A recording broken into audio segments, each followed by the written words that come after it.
At the beginning of the story, we see an American football match where a man named Nicky is sitting comfortably with his girlfriend Jess in the VIP stands. The match is going on, but Nicky is more focused on the crowd than on the game. He notices a beautiful girl getting up from her seat and leaving. At that moment, a mischievous idea comes to his mind. He makes a small bet with Jess, saying, "Let's see how many people look back at that girl." One of the men sitting nearby, Lee Yuan, says he also wants to join the bet, and Nicky agrees. Everyone jokingly places a $10 bet and starts counting. When the girl leaves the stand, the final count shows that 7 people looked back at her. In this bet, Jess had guessed the closest number, so she won. Lee Yuan gives her the money without hesitation, and then suggests starting the next round. This time, the bet is about who will commit the next foul. Jess drops out, saying she doesn't know much about the game, but Nicky jumps in and places a $1,000 bet. As soon as the whistle blows, the referee signals a foul, and it turns out to be the team Nicky had bet on. He wins, and puts the money in his pocket. Even after losing, Lee Yuan gets more excited and says, "Let's place a $5,000 bet this time." Now the question is whether the player will pass the ball or run with it.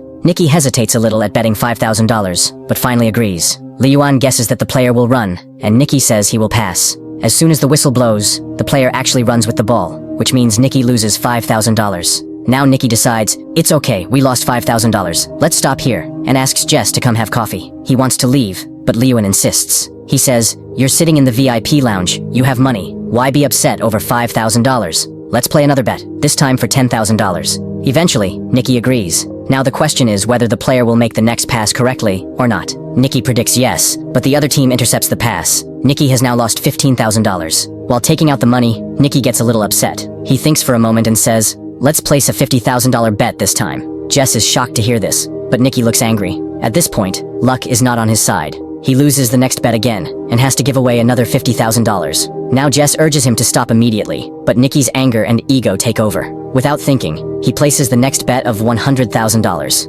Lee Yuan laughs and teases him, saying, "Do you even have that much money?" Nicky silently throws a whole bundle of cash on the table. Seeing this, Lee Yuan also gets excited. This time, Nicky bets that the next pass will be intercepted and won't be completed, but the pass is successful. Now Nicky has suffered a loss of $100,000. He can't figure out how to get out of this mess. Jess is also shocked by his behavior, but now the game has reached a very serious stage. Nicky says, "I have $1 million left. Let's bet it all. Let's see who wins this time."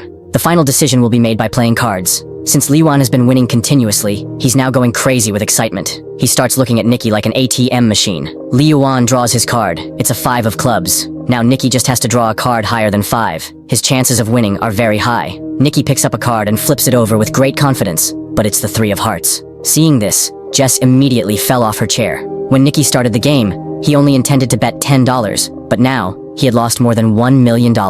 After such a shameful defeat, he had nothing left to say. So, he quietly held Jess's hand and started walking out. He was deeply upset, but Lee Yuan began teasing him even more. He said, "This is what happens when you mess with the master." Nicky stopped and placed another bet, this time for $2 million. Now the idea was a little different. Nicky challenged that Lee Yuan could choose any random player using a telescope, and if Nicky guessed the player's jersey number correctly, the win would be his. Lee Yuan got a little confused. He said, "This is like mind reading." It felt like Nicky was setting himself up for failure. Lee Yuan also started suspecting that Nicky might be cheating. To remove his doubt, Nicky said, "Okay, I won't guess. This time Jess will do it." Jess looked angrily at Nicky. She couldn't understand what was happening. She said, "Among so many people, what are the chances I'll guess the correct jersey number?" Saying this, she tried to leave, but Lee Yuan's security guard stopped her, and a small fight broke out between them. Jess calmed herself down a little. Nicky told her to just look around the ground and say whichever number felt like her own. Lee Yuan picked up the binoculars and chose a player. Then Jess took the binoculars and scanned the entire field. She could see jersey numbers everywhere. How could she guess? Then her eyes fell on a familiar face, and she remembered Nicky's words, that she should choose the number that felt like her own. Their friend Farhad was wearing jersey number 55. Jess understood that this was all part of Nicky's plan. She said, "Number 55, and it was the correct answer. Lee Yuan was stunned. Jess also started wondering how Nicky had known Lee Yuan would choose that number, but at that moment, it didn't matter. They had already won the bet. Both of them made a $1 million profit and got back all the lost money. They left the stadium with 2 big bags full of cash. In the car, Nicky told Jess that everything had been part of their plan. They had been tracking Lee Yuan for a long time. Lee Yuan was well known in high society for his bad gambling habits. He would jump at any bet placed in front of him. Nicky's team had planned the entire setup. As soon as Lee Yuan stepped out of his hotel room, the number 55 was planted in his subconscious mind. The number 55 was written on the label pin of the security guard. The same number appeared on signboards along the road to the stadium. They didn't just show him the number, they made him hear it too. While coming to watch the match, a song had been played in Lee Yuan's car that repeated the number 55 again and again. That number was said 124 times in the song, which kept pulling Leowan's attention toward it. He had even been shown a photo of Farhad, which helped build a visual memory. So, when Leowan looked through the binoculars, his mind naturally went toward the number 55, and Jess said 55 as soon as she saw Farhad. Jess had not been told anything in advance, so her expressions would stay natural during the entire game. This way, no one would suspect her. After hearing everything, Jess was completely impressed with Nikki. After this, the story takes us a few days back. Just a few days earlier, Nikki was lying on a bed in a room with Jess beside him, and a man was pointing a gun at his head. Jess was sitting next to him, someone he had met only recently. It was clear that someone had trapped Nikki, but there was no sign of fear on his face. He calmly said, "I don't have a single penny. If you want to shoot, then shoot." The man with the gun looked at Nikki's reaction and quickly realized this man was clever, even more cunning than them. And his guess was absolutely right. Nikki was a master con artist who pulled off petty thefts with great skill. Jess had brought Nikki to that room by tricking him, but Nikki saw a natural talent in her. At that time, Jess didn't understand anything. When the man with the gun left, Nikki told Jess, "You have a gift. If you polish this ability to trick people, you can live a very comfortable life." Nikki said, "This is our family business. My father, his father, they were all con men. We're cheats by blood. Every trick, every move is a game to us." Without wasting time, Jess took out some money and said, "I want to learn from you." Nikki agreed. While walking out, he stole one of Jess's rings, and she didn't even realize it. By the time she figured it out, her watch had also disappeared. When she had put the watch in her handbag, Nikki had already taken her wallet. After all these tricks, Nikki said, "Sleight of hand, timing, and a little style. That's all you need for this work." Then Nikki said goodbye to her and left. After a few months, Jess found Nikki in New Orleans, where he had started building a new team. Their meeting was actually a test. He wanted to see if Jess was capable of joining his team or not. When Jess agreed, Nikki sent her to a fair with one of his team members. This was Jess's first practical assignment. She began asking people for directions, holding a map in her hand. While she distracted people, her partner secretly stole a tourist's camera lens. Then, another team member intentionally bumped into a man, and Jess took his wallet. Jess was now starting to feel more confident in her stealing style. Using chopsticks, she took another woman's wallet from her bag. Everything went so smoothly that no one even suspected them. Nikki was watching everything from the top of a building. He told the team to leave Jess alone. Now it was her turn to fly solo. Jess started stealing expensive items one after another, and with each theft, Nikki's respect for her kept growing. Now Nikki gave her another big assignment, this time, a high-tech scam. With the help of special lenses, they could see other players' cards and beat them easily. There was also a system for stealing credit cards. The stolen card was secretly sent to a teammate, where a device would copy its data, and then the card would be returned to the owner's pocket. By the time anyone realized, their entire account would be emptied.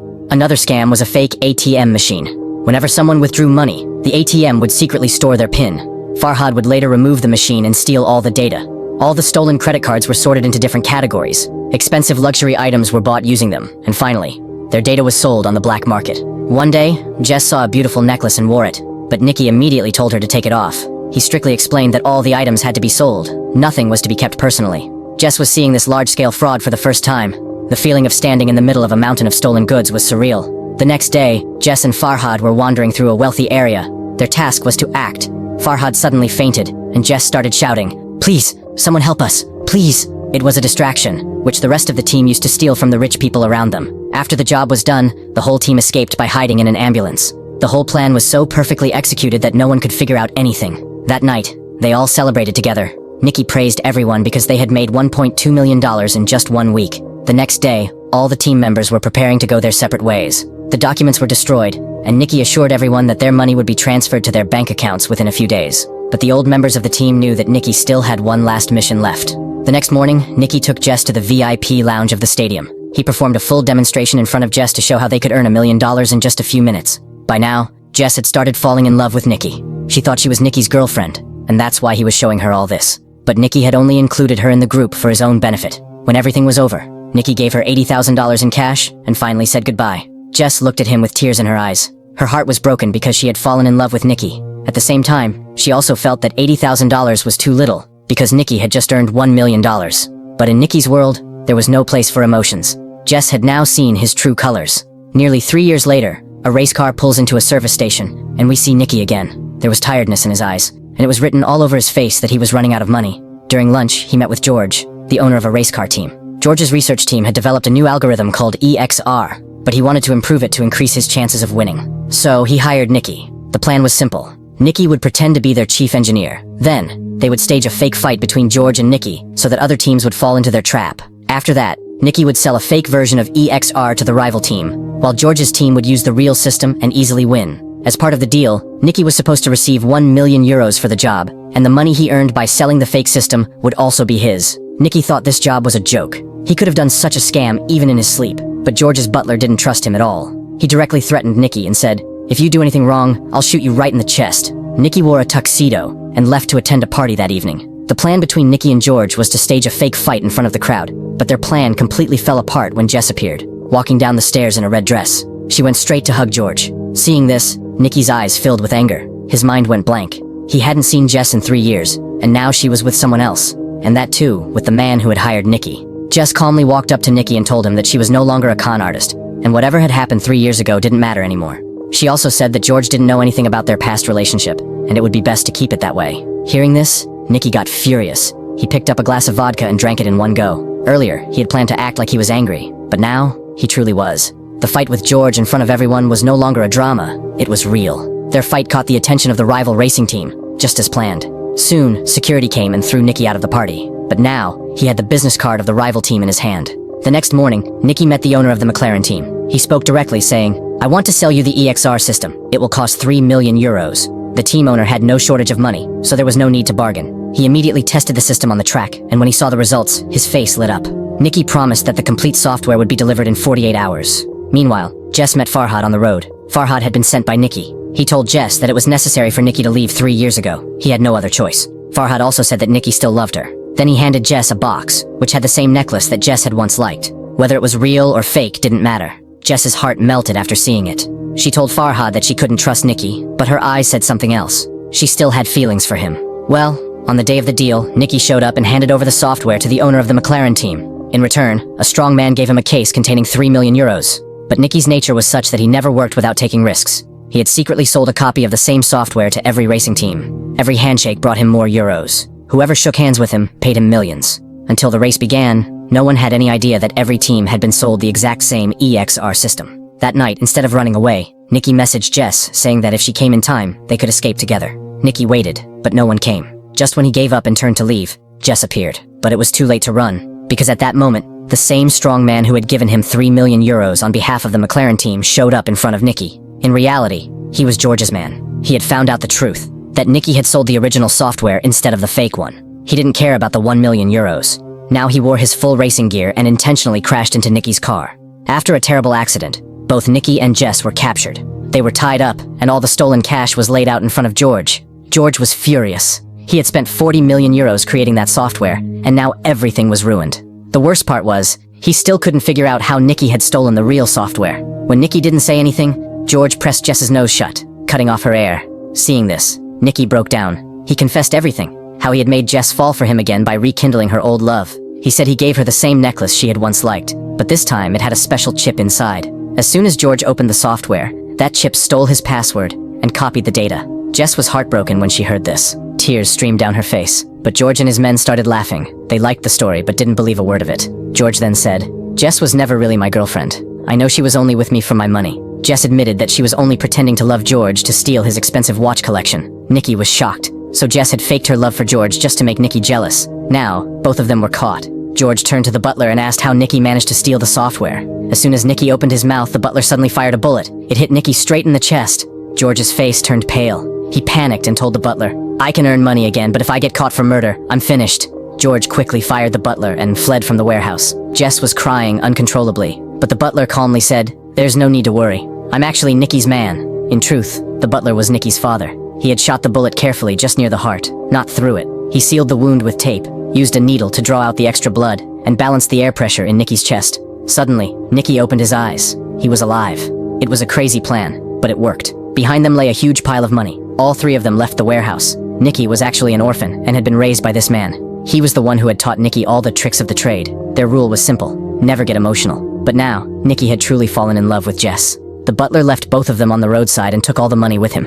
Nikki was left with nothing, but on the way to the hospital, he saw something shining in Jess's hand. It was George's 200,000 euro watch. Nikki looked at her. Jess looked at him, and both of them smiled. With tricks like this, and sleight of hand, they'd never go hungry, no matter where they were in the world. If you enjoyed the video, don't forget to like and subscribe to the channel. See you in the next video.